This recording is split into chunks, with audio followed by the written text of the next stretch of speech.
I'm in these streets, losing my mind. A real bitch, that's hard to find. See my ride or die chick, see my ride or die bitch, see my ride or die chick, see my ride or die bitch. I'm in these streets, losing my mind. A real bitch, that's hard to find. See my ride or die chick, see my ride or die bitch, see my ride or die chick, see my ride or die bitch. Never. An incarcerated individual at Mission Creek Correction Center. This call is not private. It will be recorded and may be monitored. If you believe this should be a private call, please hang up and follow facility instructions to register this number as a private number. To accept this free call, press 1. To refuse this, thank you for using Securus. You may start the conversation now. Hey, what's up? Good morning. Good morning. You got everything in order? Yep, I'm ready for you. Okay, all right. Go ahead and introduce yourself. Well, I would like to introduce myself. I'm Selina J. I also commonly go by CC Marie or just CC or Marie, depending on how long you've known me for or where you have met me and what season of life you met me in. I am currently 32 years old. I am incarcerated at Mission Creek Correctional Facility for women. I've been here for about a total of 15 months. I am currently working on a sentence of 102 months. Thank the Lord that there's such a thing as good time, because I will be coming home way sooner than that. But yeah, I'm really grateful for this opportunity to be able to, have this session and be on the podcast. I would like to give a shout out to, my family and most importantly to God for giving me another chance to live life, Right. No matter what situation we may be addressed with in life, we have a choice. And so this time around, I am choosing to be productive. I'm choosing to be positive, no matter what's thrown my way, especially during this time of, I'm just going to put it out there, sitting my ass down. I lived a very fast and busy lifestyle before. And when I say busy, there's a difference between being busy and staying positively productive. Being busy, I feel like a lot of people, and including myself, speaking from experience, we try to fill our schedules in with whatever just to make sure that we're doing something. But to take the time to think about if there's substance to what we're doing and if it's productive is a whole different, aspect and mind frame. You really have to think about, am I just doing this to do this, or is my future going to benefit from this? Is it going to, make me happy? Is it going to, project that light onto others so that maybe they can follow in your footsteps, or you just set a good example, or, just hold yourself to a higher stature than you were before, I should say. But, so I don't know what you want to dive right into, but okay. Let's start with what led you into getting locked up. So back in 2021, I had been in a car accident, and I was charged with vehicular homicide, in parentheses DUI. I was in a on and off very toxic relationship with a individual, and for legal purposes and whatnot, I'm not going to mention specific names, but anybody who is willing to reach out or whatever, and maybe go into a little bit more depth, by all means. I was in a very toxic relationship with a male, and it was fully based off of, drinking and lust, I would say. It wasn't very much of a connection. It was just kind of like the convenience. You're here, I'm here, we're drinking, whatever the case may be. And it was a habitual cycle that I don't think either one of us was trying to break, to be honest with you. Right. And like I said before, when two broken people are trying to come to a situation and fix either the other person, or they're not well equipped with the tools that maybe are needed in that season of life, it's very hard, and it can cause even more damage than good. And at that point in time, that's what was happening. And so it was kind of just a normal thing. It was, common for us to drink together, hang out. We would kind of live our own lives, as far as working or whatever. And then when we came together, it was shot o'clock, don't play. And it always led into something that was very, not necessarily vicious, but it was like, I don't know how to put it, except that we probably didn't even really get to know who we really were or each other because of that, that barrier of drinking. I know that, and now I can firmly say that before I would drink, and I also was motivated and pushed as far as fear goes. Like, that was one of the biggest things that I ran off of when I was younger. Like, this person might not like this or whatever, so not only am I going to satisfy them, but I'm also going to get the satisfaction as far as satisfying other people, or, maybe I don't necessarily want to work this job, but, in fear that I might not be able to sustain for my family, or, provide for myself, or whatever the case may be. I ran off of fear, and it kind of drove me and pushed me through those years. And on top of that, adding alcohol, it kind of played as a buffer. And, they're not lying. It does know a name of liquid courage. And so in that time in my life, it was like, it kind of helped out as a buffer, and we just kind of did our own thing. And when we came together, things were good for a quick minute, and then it turned sour. And then, the next day you recover, you get back to life, and the vicious cycle goes on. Right. And we went back and forth for about 2.5 years. There was emotional abuse, there was physical, verbal, mental, and I can admit that it was on both sides. Whether it was heavy on one side or another, whatever, it was still going on. And it's really hard to build a actual relationship on those things.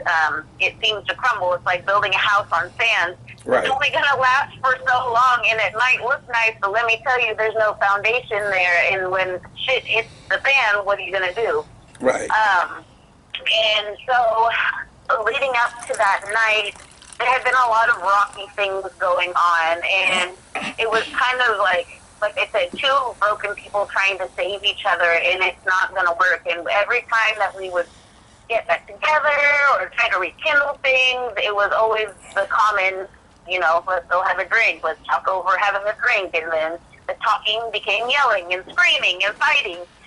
So that night,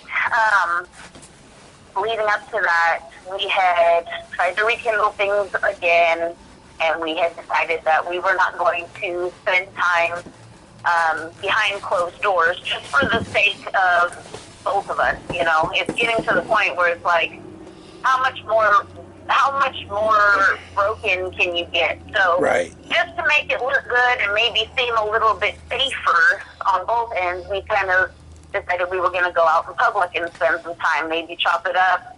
That way, neither of us were tempted to even reach that point. Well, I had picked him up in, I would say, the late evening.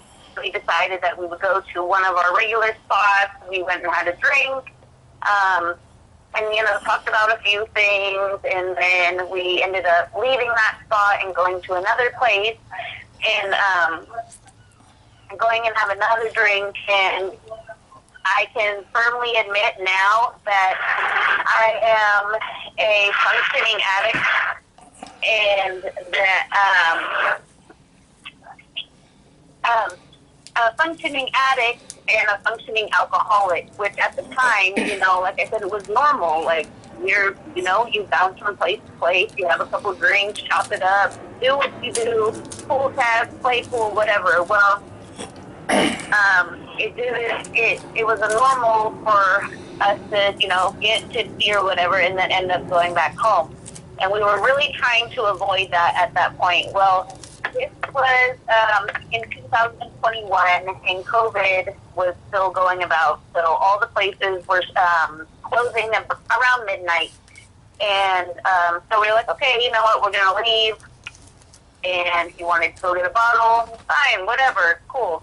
We're going to the store, we go, and things just kind of start turning left field. Right. He had gotten out of the car. There was some yelling going on. There was some people outside of the front of the store. I'm thinking, like, what the hell is going on? I get out, try to kind of calm down the situation. He ends up making it into the store, gets a bottle. I'm telling the guy, like, we really don't need it. And he was like, oh, whatever. Da, da, da. Old boy's telling me to go back to the car. I'm just trying to, be. At that point, I was really a people pleaser, and I fully can admit that, because I'm like, okay, whatever makes things easier, whatever makes it easier. But the thing is those shortcuts don't necessarily make it better. Easier and better are two different things. Let me tell you, especially when you're looking at the full aspect of life. Right. So he gets the bottle or whatever, we get in the car. I'm still trying to, play cool, whatever. Well, there was a argument that had happened, and there was some assumptions that had been made that I knew those people outside of the store, that, I'm a salty bitch, and I'm this, and I'm that, and I'm like, what is going on? Now, let me tell you, there can be two functioning alcoholics together, but everybody's different, you know what I'm saying? Like, They literally say scientifically, alcohol can affect one person with a body mass of this, or, depending on the function of your organs, or whatever, even your mentality. If an individual has used, a specific kind of drug all their life, some of that mind and brain health has withered away, or it doesn't react, in the chemical imbalance is just crucial, and we're all different. So at that point, I'm thinking, like, what the hell are you talking about? He's crazy. He's thinking I'm crazy. We're arguing all these things, and he puts his hands on me, and I'm like, okay, like, this, I'm tired of this. I'm sick and tired of being sick and tired. Right. And something's got to give. Right. So here I am, still pushing it. We're driving. I'm like, okay, let me just try to talk him down, whatever. Okay, well, first of all, those first couple of years of talking it down and trying to be the buffer never worked. And it was, like I said, a vicious cycle that it was very unhealthy. But the fact of a human admitting that they're wrong and that they're unhealthy and need to change and better themselves, it takes some strength, and it takes some experience, and it takes some humility. And at that point, that's not where I was at. It was like, I'm not going to be shown as being weak. I'm just going to try to save this situation, whatever the case may be. So we're riding along, and after he put his hand on me the first time, I'm like, okay, what are we doing? What are we really doing? Because I'm tired, and at this point, he seems a little tired too. I mean, not maybe physically at that point, but it's like we keep going with this vicious cycle. Well, there had been some other conversations in the car. We had pulled up to a spot near his daughter's place. There was a lot of bashing. There was a lot of just tearing each other down to size, and it was it was almost like it's done. It's done. Like there's no connection there. We're literally going tit for tat. What is this about? Right. And so we end up at that point. I'm like, okay, you know what? Let's go home. Like I'll take you home. I'll go home. Whatever the case may be. We need to get the hell out of this car. We need to get the hell out of this situation. So when we get there, not when we get there, but when we get to going on our way, there was a comment made to me from him, in regards of like, okay, well, at least we can fuck, like, are we going to go to your place? And I'm thinking like, hell no, I'm tired. Like, this is it. I'm done. Right. And I don't want to do this no more. He had gotten really upset, and because of that, we surely back at it. Like, one moment there's peace, maybe a little bit of understanding, and then boom, it's ongoing. And so as I'm going up the hill and we're fighting and arguing, and he's grabbing at me and slapping and all these things, and I'm pushing and pushing back and, screaming and all these things, I end up swerving off the road, and I hit a fire extinguisher. Now, for the longest time, I thought that was the major impact. So I get knocked out. I'm not quite sure when he got knocked out, but the impact from that had knocked me out. Well, a little bit farther, maybe I want to say like 10, 15 feet, and I'm just going off of the pictures and what the state, or not the state, but the city had measured out and whatnot. Right. Is that there was this little hill, or kind of like a divot, and it came up to a raised railroad track. Well, there was a stationary train car there, which I had continued to collide in it, and it literally, the pictures afterwards and seeing the pictures, I'm like, what the hell? Like, the paint, the exterior was just stripped of the car. It was just, it's a miracle that any of it was intact, to be honest with you. So, right. I wake up from the impact, and I'm thinking like, oh my gosh, what the hell happened? And the dash is literally sitting in my lap. I'm pinned in there. I'm looking over at him. He's knocked the hell out, and he's kind of just cradled in the foot compartment of my car. I'm knocked out, unresponsive, and I'm like, oh my gosh, like, what do I do? I'm pinned in here. It's in the middle of the night. It was probably about, I want to say, like 2:45 when I had either woke up or when it had happened. But around that time, I'm like, what the hell do I do? I'm bleeding from my head. Like I said, the dash was smashed in. The windshield is like practically kissing me in the face. Wow. There's shattered glass, airbags, all these things, and I'm like, oh my gosh, like, what the hell? So I start screaming for help, because what else am I going to do? Now, mind you, this is kind of like on a back industrial road, and that's all that I had at that point was my consciousness and my voice, and so I'm screaming for help. I'm screaming, and this tow truck happens to be going on its last route to return back to whatever destination, and it sees my car on the wrong side of the road, facing the opposite direction. Wow. And he stops, and he gets out, and he hears me screaming. Right. Well, he comes over, and so like I said, the ceiling and the windshield had been crushed in, so he is literally looking through the ceiling and looking at me, and he didn't even realize there was another person in the car. He's like, whoa, like, what's going on? Are you okay? Like, calm down. And I'm like, don't worry about me. I have somebody else here. Like, call for help. Call whoever you need to. Paramedic. Just please get us help. And so he realizes that there's two of us in the car. He calls, and then the people come. And like I said, he wasn't responsive, but in that time, I had kind of shaken him, and I checked, and he had a faint pulse in his neck. And Right. so I'm like, okay, like, hurry up. Like, you guys need to hurry. This is, like, we need help. Don't worry about me. Just help him out. So when they get there, to be honest with you, I can't even remember any questions specifically. I just remember lights and people coming, and they're trying to pull me out. No. Just go. Like, go and help him. It said that we have 1 minute left. Okay, so I'm going to stop there, and I'm going to call you right back. Okay. Okay, all right. Okay, bye.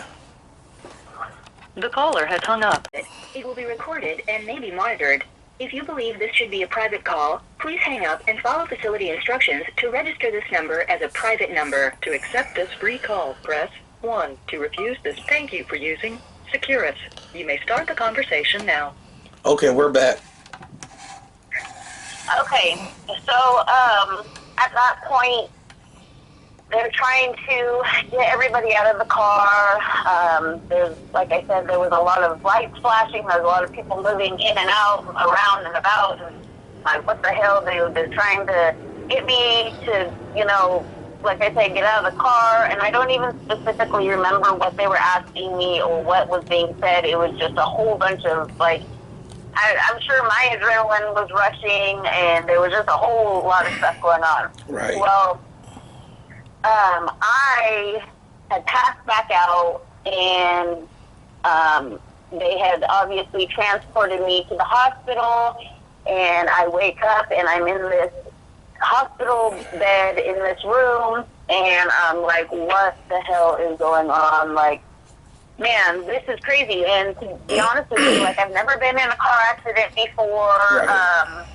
I don't know. I feel like before I had always given myself the benefit of the doubt. Like, I'm a great driver. Like, I always make it safely. I always, go pick people up, drop them off, no matter what time it is, no matter how. But like I said, I was a functioning addict.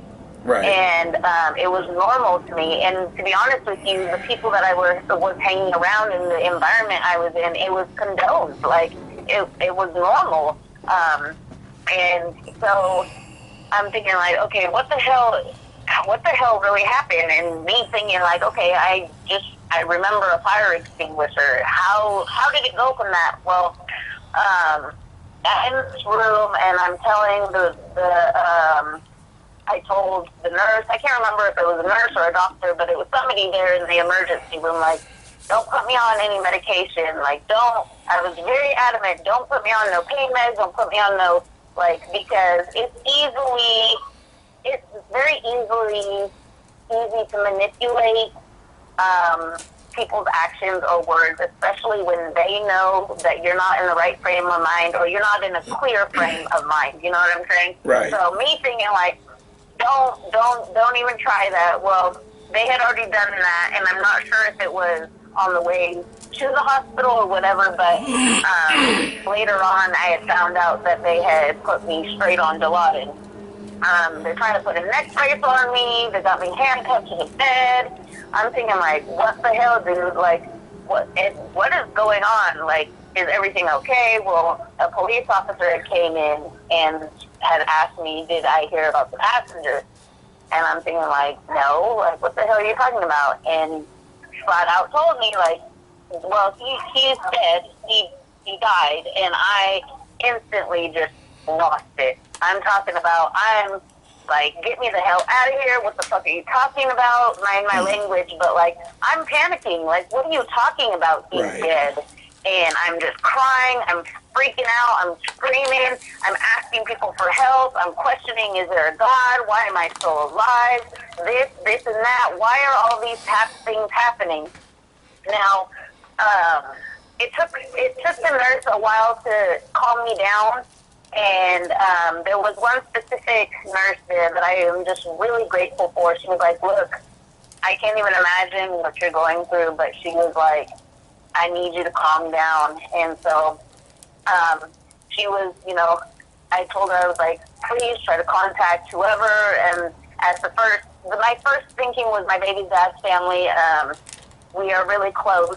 And so I'm like, whatever. She writes it down, whatever.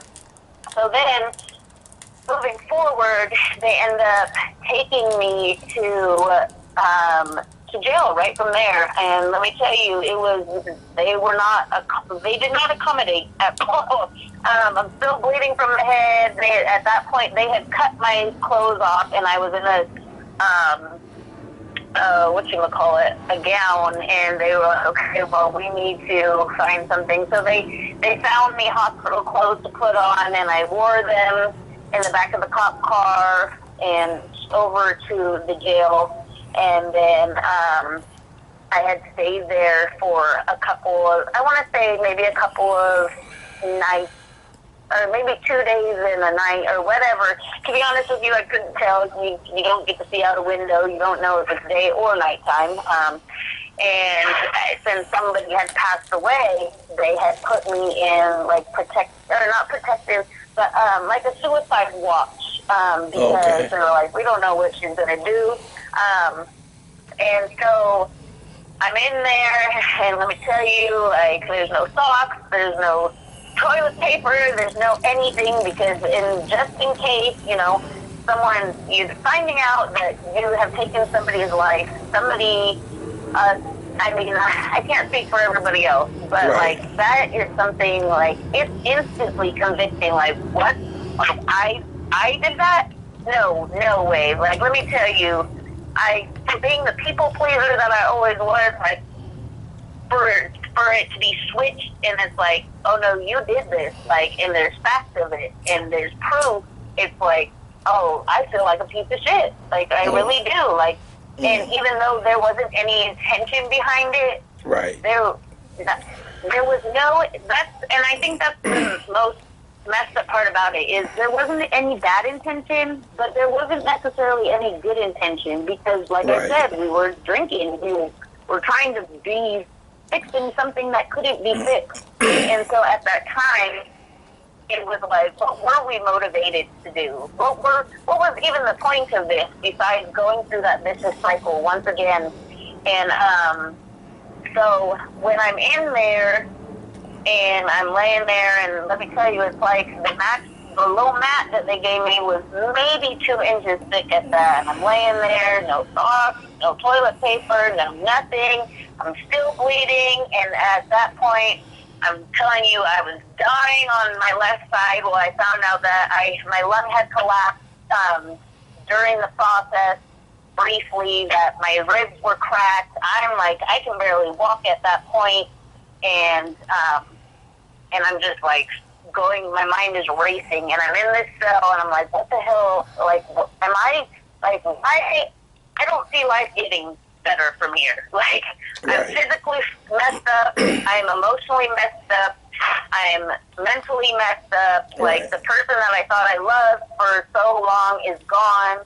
I don't have freedom, I don't have this, I don't have that. Like, what is there to live for? And I'm sitting in that cell, and I'm like, man, what do I do? Well,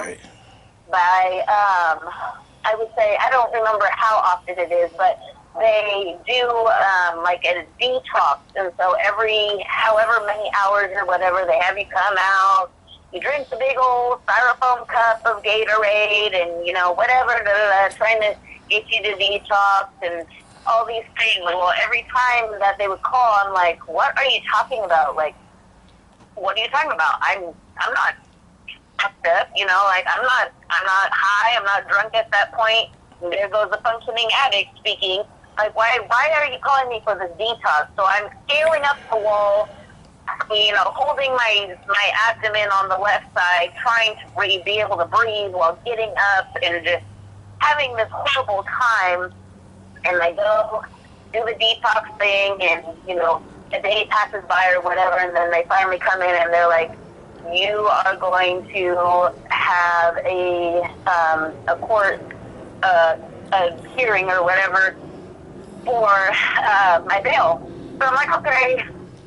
I get myself together that day, as far as like, okay, like, I just need to at least be able to stand at that point. Because let me tell you, I thought I was broken before, but no, I was broken at that point, physically in every aspect. So I go to court, and they're like, okay, we're charging you with vehicular homicide, this and that.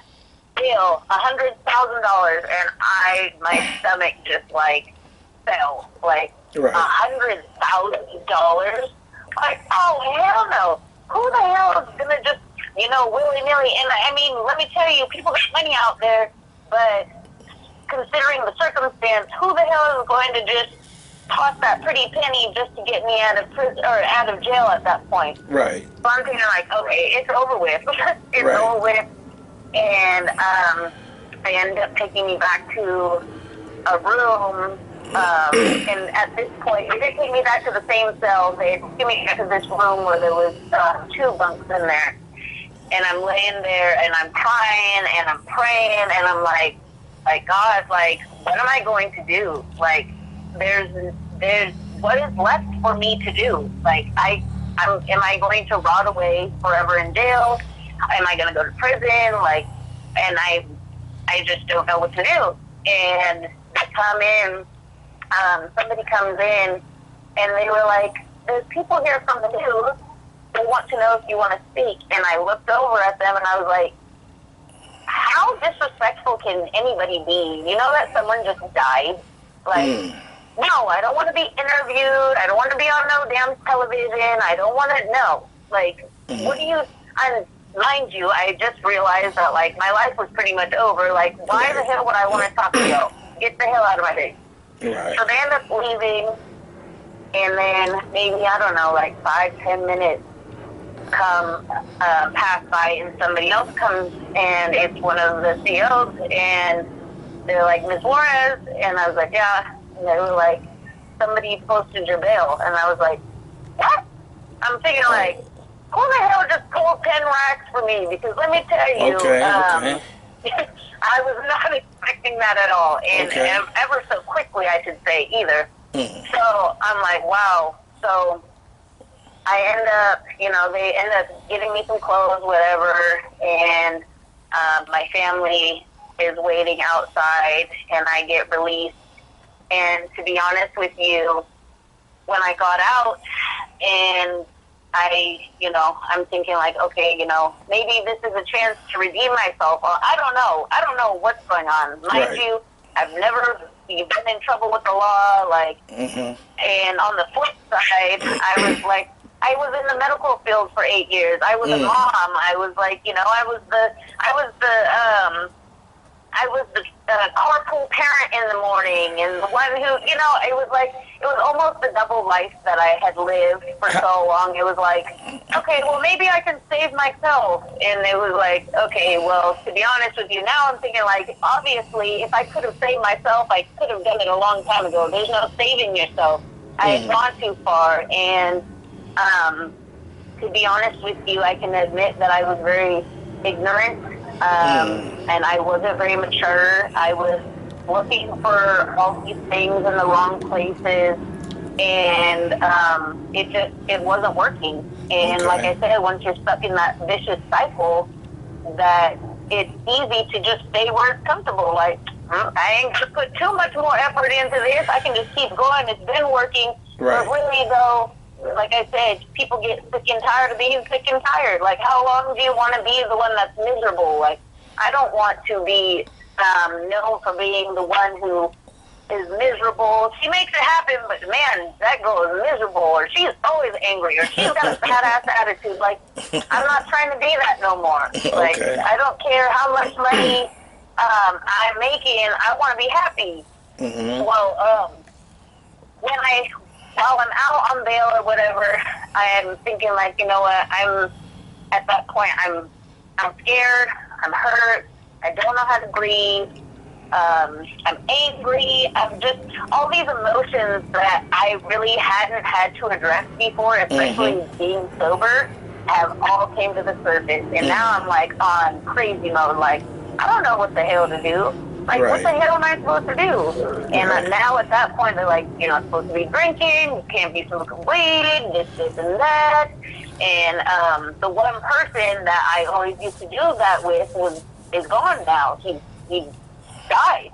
And they're putting, and that blood is on my hands. I got people threatening me left and right, like, you should have died too. I hope you rot in prison. This and that. Damn.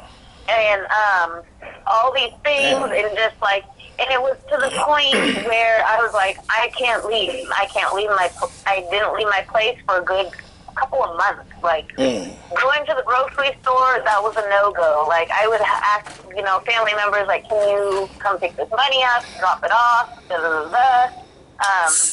As far as, like, groceries or any kind of necessities I needed, even as far as the kids and my son and, just the family, they would come and go and see me and come and visit, but, like, I'm not leaving this house. Like, I don't know what to do. I've lost all control of my life. I don't know who I am anymore. I don't know how to deal with all these emotions that I was, kind of just blurring out before by turning up or drinking or trying to ease the pain or whatever and becoming numb.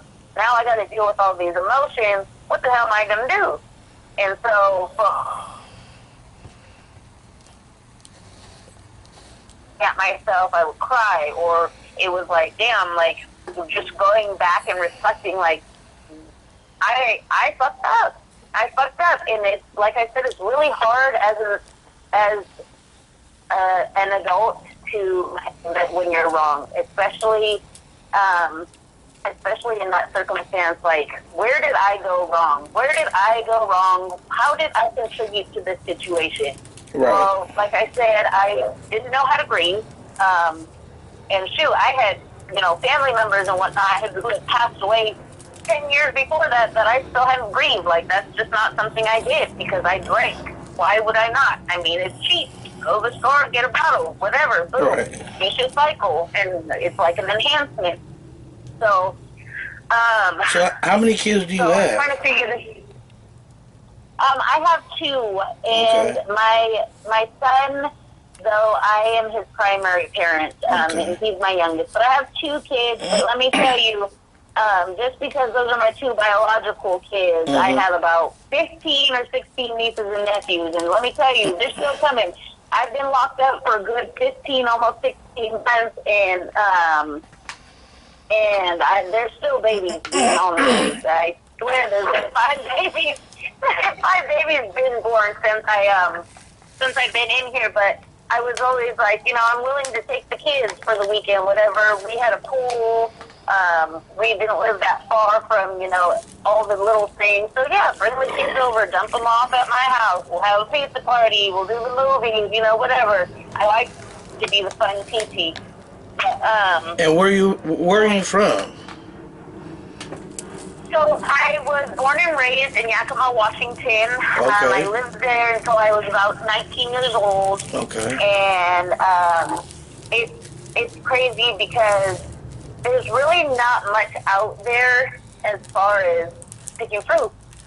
Be real. And I'm not knocking nobody for doing that because some people are just made for that, and I was not. Like, physically, my endurance, and I just did not have the strength for it. And so I was like, you know what? At that point, my grandparents were living in Spokane, and I had the opportunity to move out there and check things out. Bigger city, more opportunities. I'm like, okay, you know what? I'm going to take it. Right. So I ended up uprooting from Yakima and moving to Spokane in, I guess that would have been I can't remember if that was 2013, but I was 19 years old.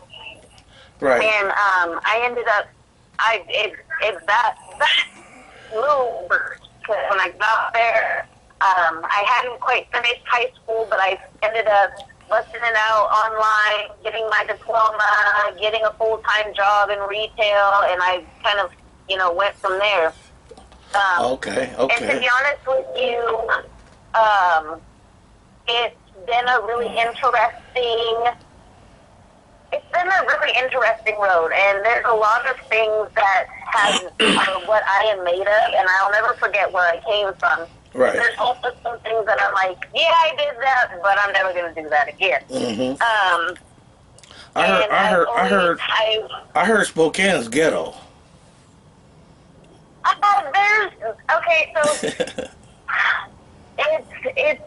it's kind of interesting because it's one of those places that if it can be like now in Spokane Valley, and that's where I normally would reside.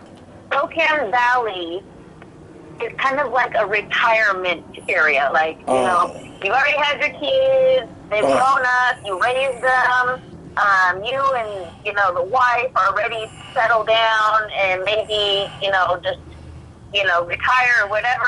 That's a really good area to live in. And then there's downtown Spokane, and there's the east side, and the west side. Oh, okay. That's where the action is at. Like, yeah. Okay, So I got you.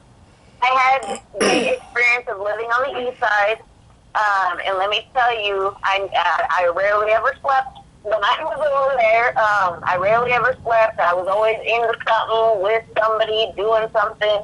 Right. And I'm not going to put a label on if they were good or bad, because at that time I probably wasn't even in the right mind frame to do so. And it's also really about who you consider your people and who you surround yourself by. Because you can be in an environment and you can have two people with the biggest dreams and the most motivation and whatever and the drive, and you can make it out of there. But also you got to have that within yourself. I mean, there's at some turning point, and I would pray that everybody could experience this, at some turning point that you're like, I don't want to stay here any longer, whether it's like in a job or in a certain environment or around these people who are bringing you down, or, you know, not speaking life into any situation, or, you know, putting in any effort or whatever the case may be. There's a point where it's like, I don't want to do this no more. Okay, it's not what it not what it was all cracked out to be. So what are your plans on when you get released? So, like I had mentioned before, I was in the medical field for 8 years, and that was actually a huge loss that I also went through, because it was something that I loved, and I had to kiss my medical license goodbye. Like, there's not going back to that. And I had to come to terms with that. And so with that being said, if I can't necessarily physically help people, or in like the medical sense, I would still like to help people when I get out. And I really want to become a small business owner, and I also want to provide opportunity for either kids that maybe haven't had any guidance or don't have any experience coming out of high school and maybe need a job, previously convicted felons or incarcerated individuals. It's just crazy to me, when I was out on bail and I wasn't able to use my license, I had to go out and sure enough find just whatever job I could at the time. Like, life still keeps going on, you know. I still got to support myself and family and whatnot in some sense, and no matter what, at whatever cost, I still had to do that. And I saw how hard it was. Like, you know, I don't have no, you know, written experience in here, but it's not that hard to make a pizza, I feel like. Well, no, sorry, you don't have no experience, lady. Go ahead, move on. I'm like, what the hell? So when you get out, are they gonna have you on like like probation, where you cannot drink and indulge in other drugs and stuff? How's that work? Yes. So there's something called a judgment and sentencing, and that's when it comes down to, like, they fully state how much time you're going to be doing, and the restrictions, and also about your community custody. And community custody is different from when you get out. It's kind of like being on probation. So they said, as far as when I'm even on community custody, I still will not be able to, I'm not supposed to be going into environments that primarily sell alcohol, like bars or pubs. I'm not supposed to be, drinking. I'm not supposed to be utilizing any other kind of substances, even as far as marijuana, unless I have like a pharmaceutical prescription. All those things. And then also there's certain things like if I want to drive again, I need to follow, obviously, go through the Department of Licensing and the DMV and go by all the rules and do the steps again. And then also, if they feel like it's appropriate, then I'm going to have a breathalyzer.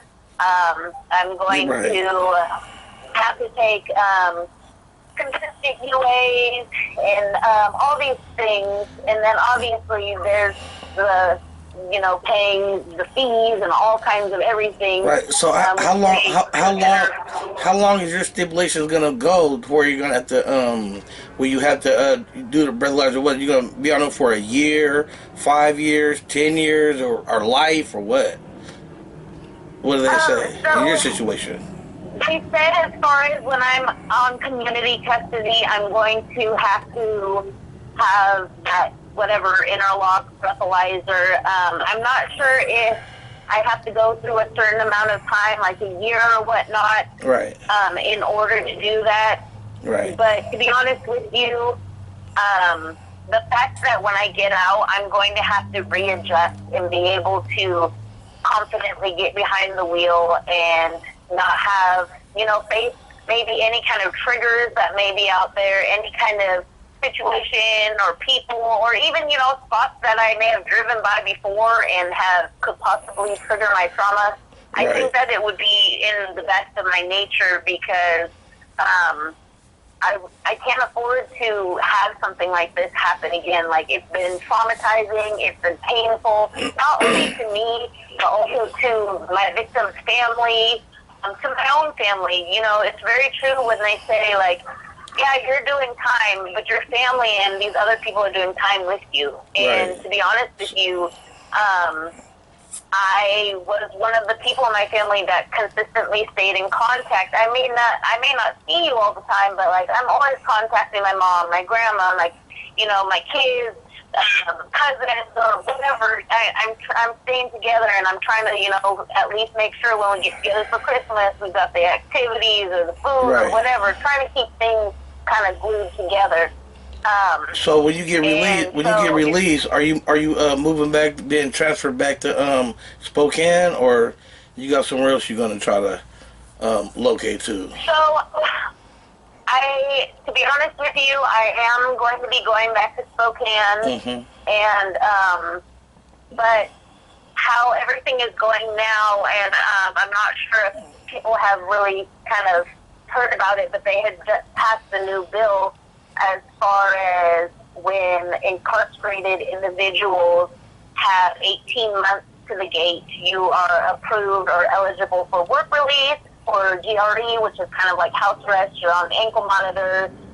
You have to, give them your schedule as far as your probation officers and what's approved and who's approved and whatnot. And then also there's another program called CPA, which is Community Parenting Alternative, which kind of gets you reestablished with your kids and make sure that, you can be able to sustain and for you and the family, because some of these women, they don't really have any help. And they're getting out and thinking like, okay, I'm going to have these 3 kids in my care again. I need something to be established and foundation.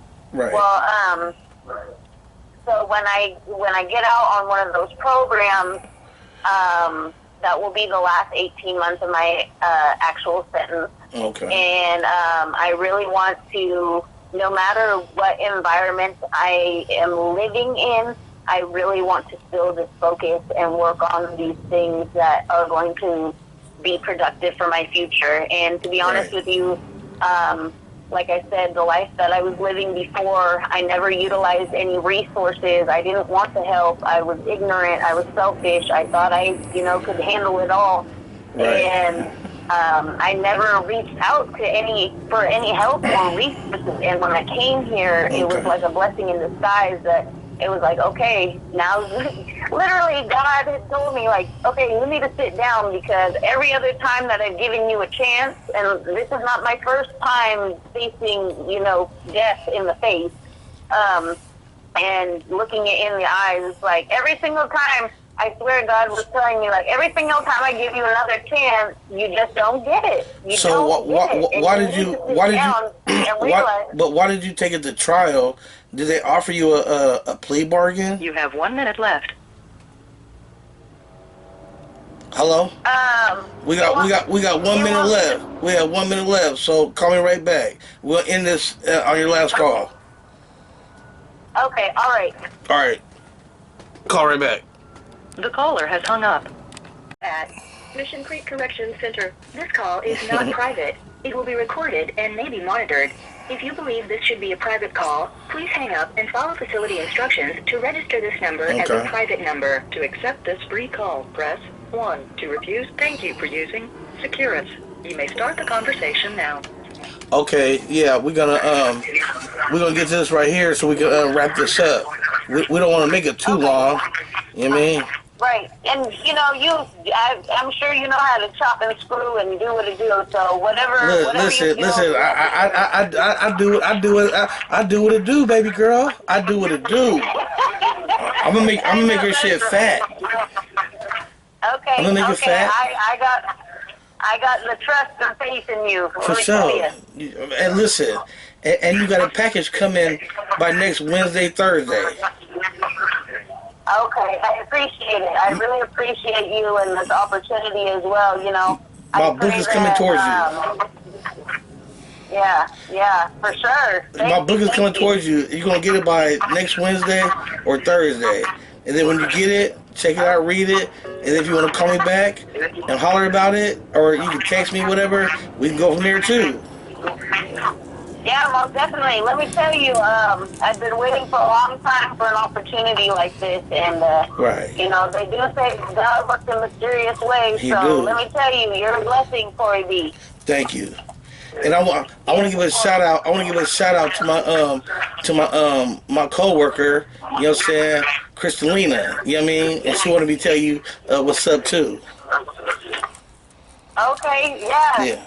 Shout out to her, and I appreciate both of you. You know. Thank you. This kind of just came out of nowhere, but like I said, I've been waiting for this opportunity, and I think that God knew what time it was. And it was like, okay, let's get her done. Let's do it. For sure. And then when you get a chance, you can give me your Facebook, and then I can post it to your friends and people like that too. You know what I mean? So they can, you know what I mean, hear your voice. Okay. For those who ain't heard you in a while. Okay, well we'll get to the specifics and the contacts a little bit later. In a little bit. Yeah, we just at the beginning right now, but this guy at the end in a minute. So I want you to get to the point of it. You know what I mean? We got to the basics. So now, you know what I'm saying, we're on the point though. When is your release date?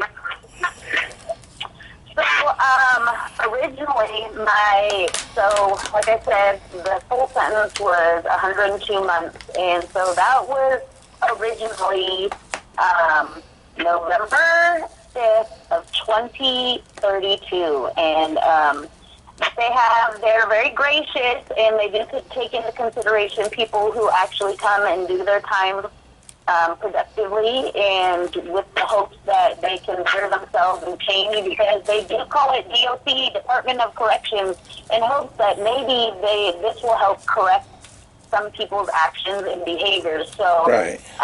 It sounds crazy, but like I'm really striving for that. Like I want to be better. I want to change. I want this more than anything.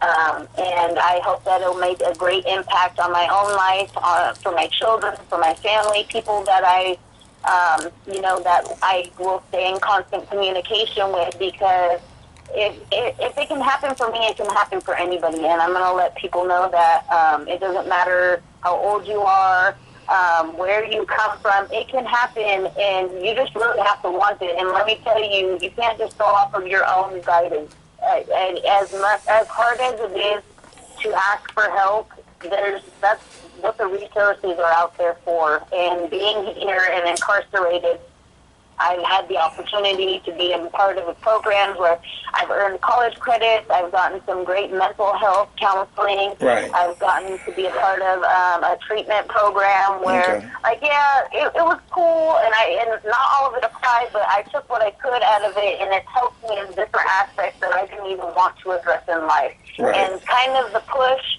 and the encouragement has helped a lot. Right. And so, getting back to the release date, they have this opportunity, and it's called Getting Good Time, and it's the third off. And so that will boost it up to where I will be able to be done November 5th of 2029. Okay. And as I mentioned before, they had just passed a bill as far as work release, and that will be 18 months prior to my ERB, which is in 2029. Right. So, in all things being said, early 28, and to be honest with you, I'm a firm believer in God, and I know He's got blessings to come, and I thank Him for all the blessings that He's already placed in my life, and, you know, the mercy He has granted me, because let me tell you, I don't know where I'd be without it, but Right. I see great things happening in the future, and Okay. For the fellow women that, you know, have release date close to mine, we kind of stand together and encourage each other through these hard times and For what sure. they seem like lasting a lifetime, in order to push through and just, you know, come together and get things done and not look back as far as dwelling on the past, but necessarily learning from it and wanting to better ourselves. Right. So let me tell you, 2028 is right around the corner, and even within these walls or gates or whatever you want to call it, we do have a lot of opportunities for people to better themselves, whether it's schooling, job experience, Okay.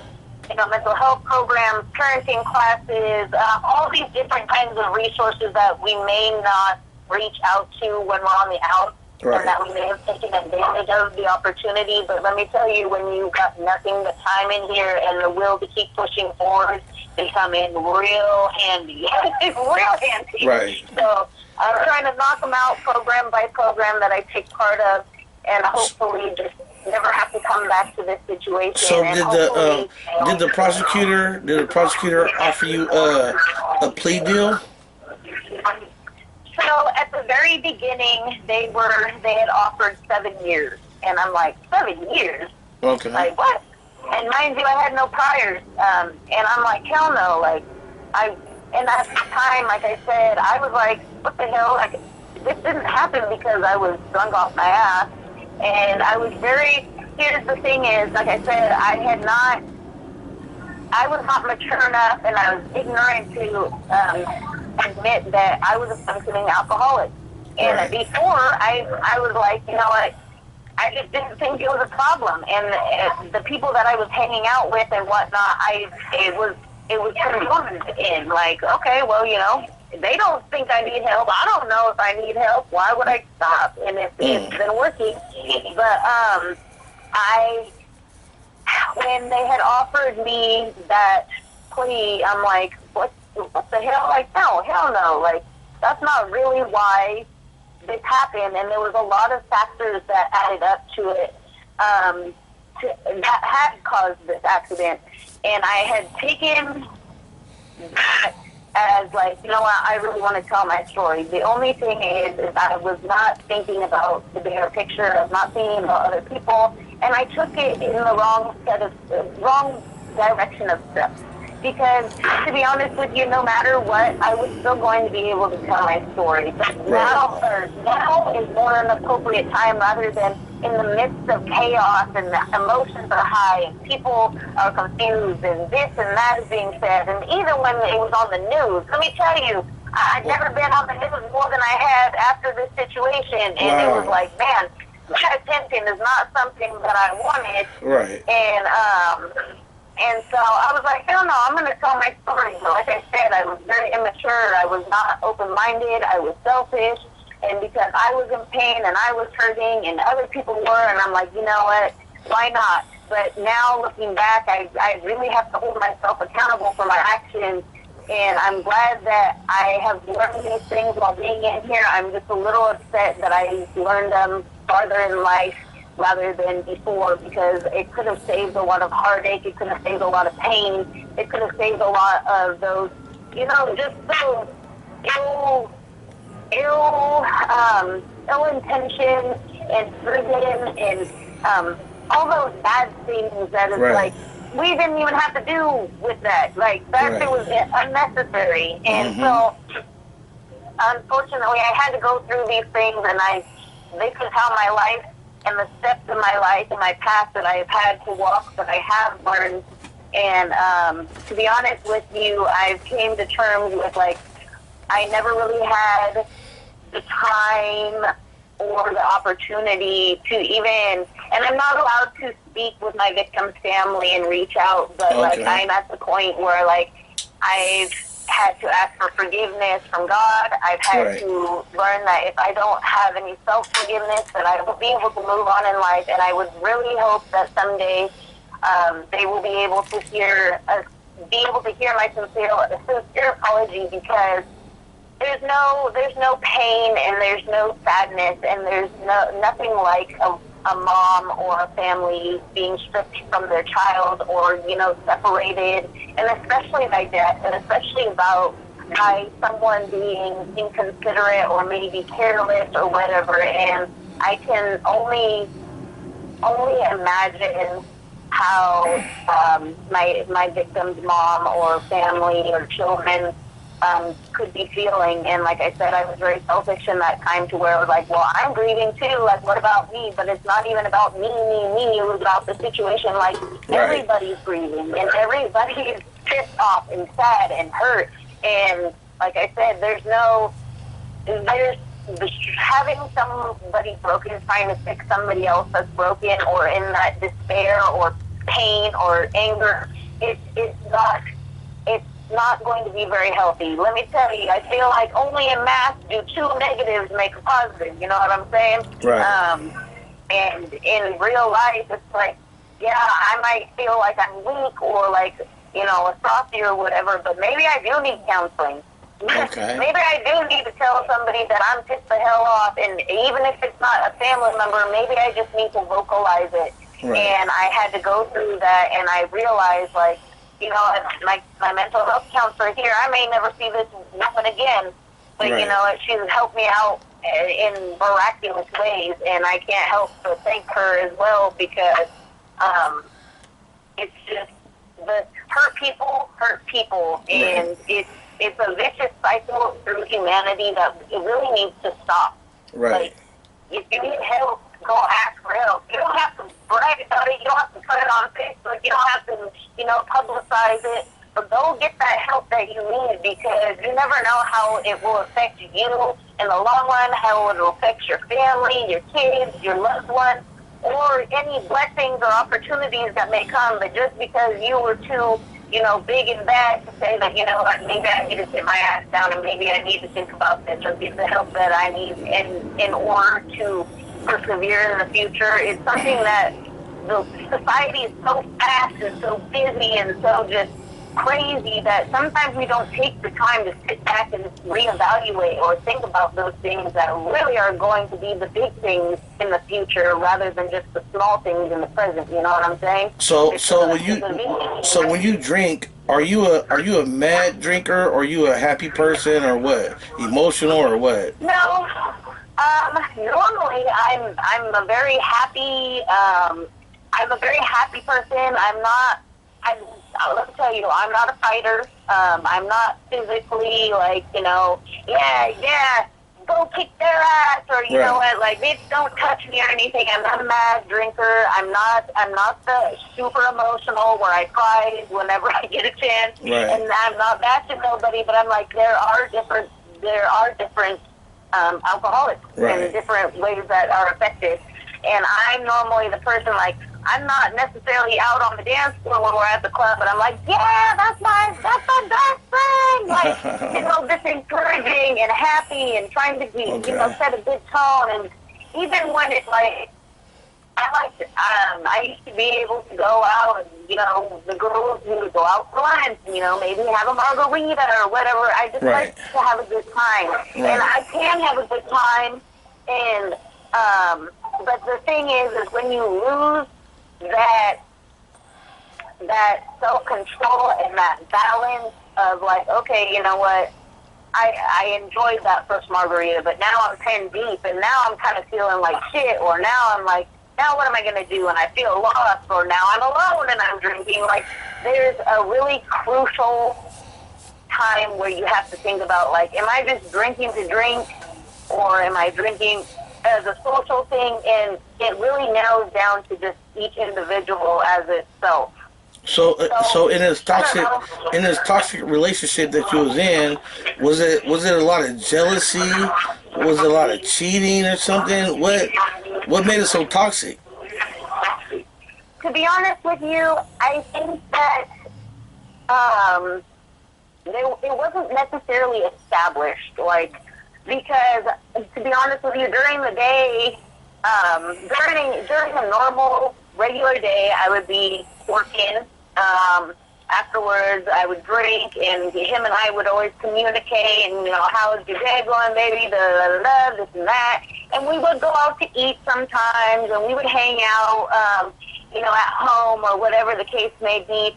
But there was always drinking. It was like there had to be that buffer. Either I was contacting him after I get off of work and I had already hit the bar, or he had already cracked open a bottle at home, and he's like, okay, when are you getting off of work? There was a lot of drinking. Like I said, Right. to be honest with you, I think that the minimal time that I ever spent with him was sober. Like, I don't know if I maybe even knew him as him and I being ever sober at the same time, and Right. actually knowing who each other were. Right. And trying to fill in those gaps of, like, if I'm going through something and I'm trying to fill that gap up with just alcohol, which I said it's like that temporary pleasure, and then having to try to deal with it a different way or the same way, and going through that vicious cycle, it's bound to just be havoc. And then if you got somebody else who's doing the same thing and never addressing those problems for what they really are, or, like I said, asking for help,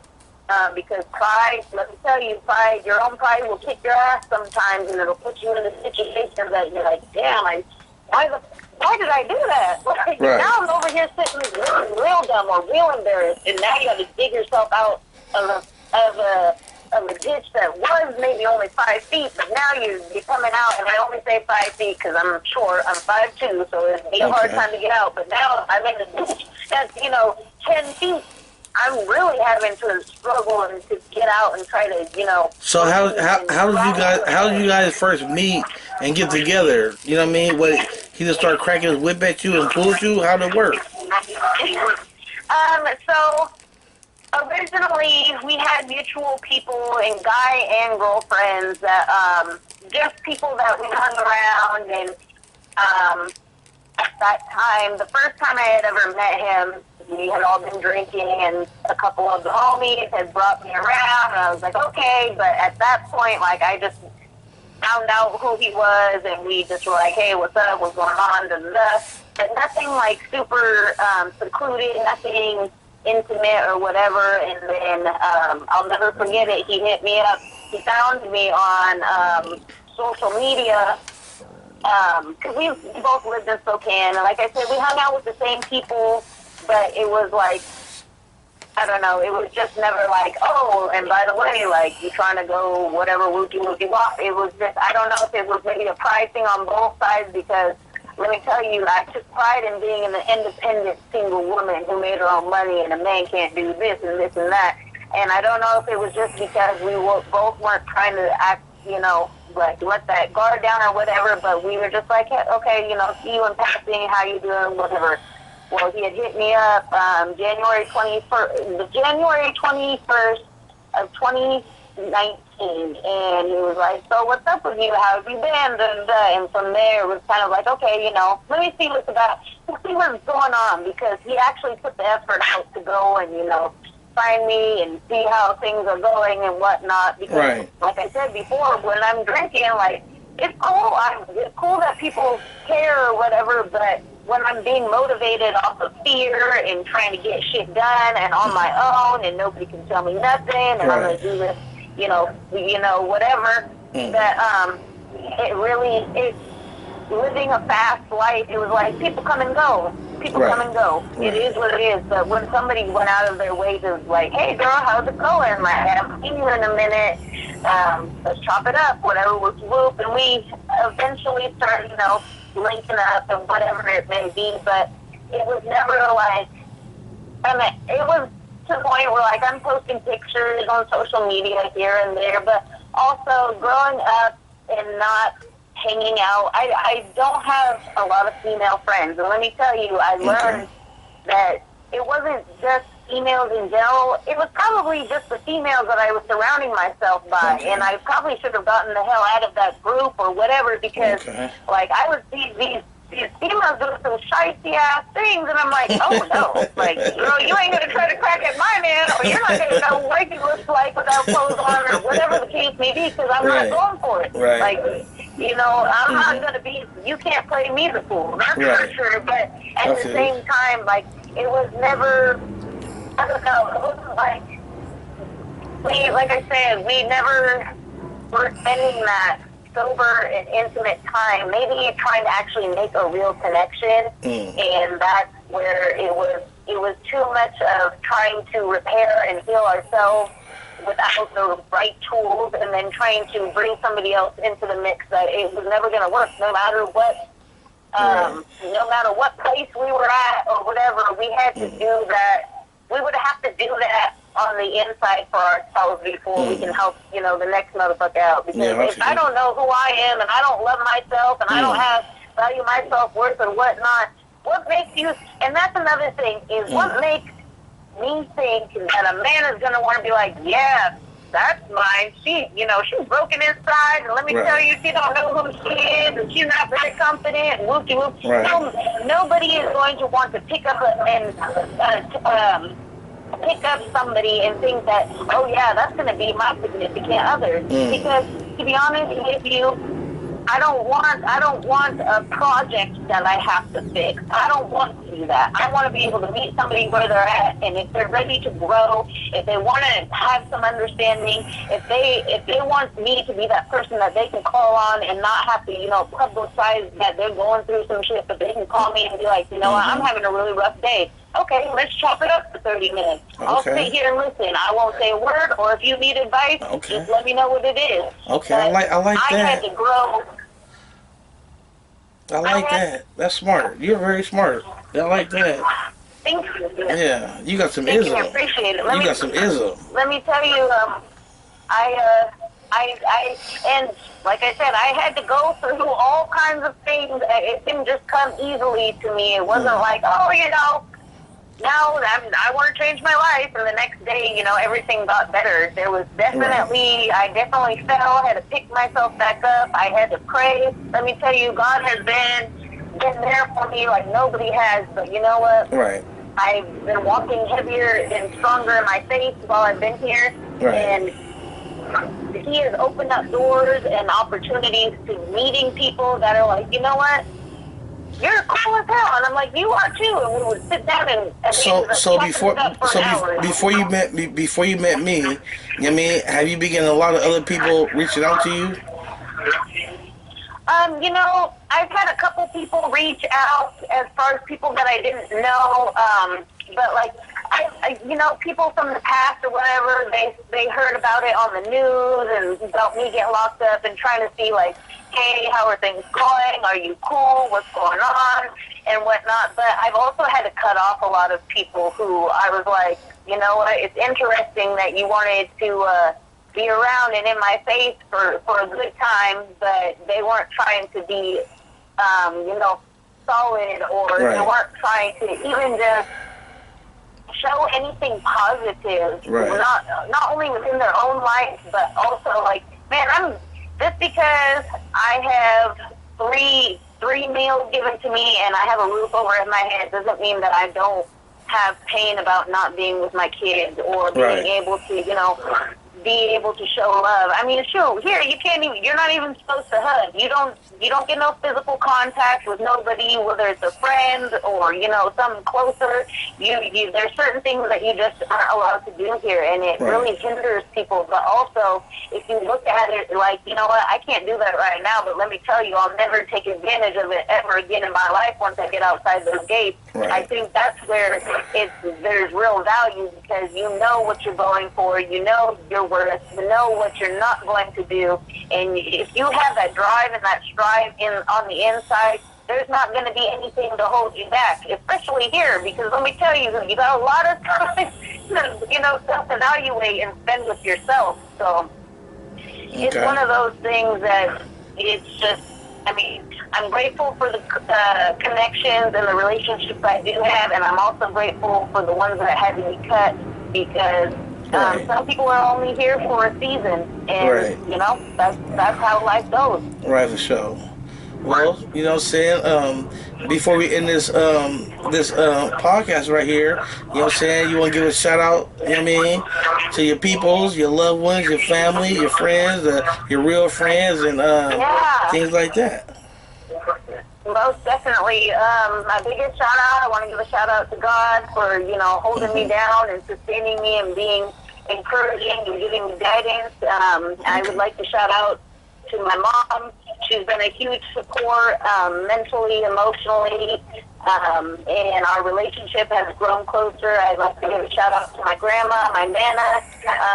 I would like to give a shout out to a couple of my friends, Jasmine, Shaquille, and Tiana. They've been really solid through this whole experience. I'd like to give a shout out to my baby dad and his family. They've been really holding it down for the kids. That's what's up. Just kind of keeping the relationship together. Yeah, we have an awesome relationship. And then, of course, to just all the young ones in my family, like, I love them very much, and I just can't wait to get home and share my experience, but also hopefully it'll be an inspiration, and that I will never have to see any of my loved ones go through this experience, and that we can all just grow together and let it be a thing of the past, and just learn from it, Oh, for sure. So I like that, you know what I'm saying?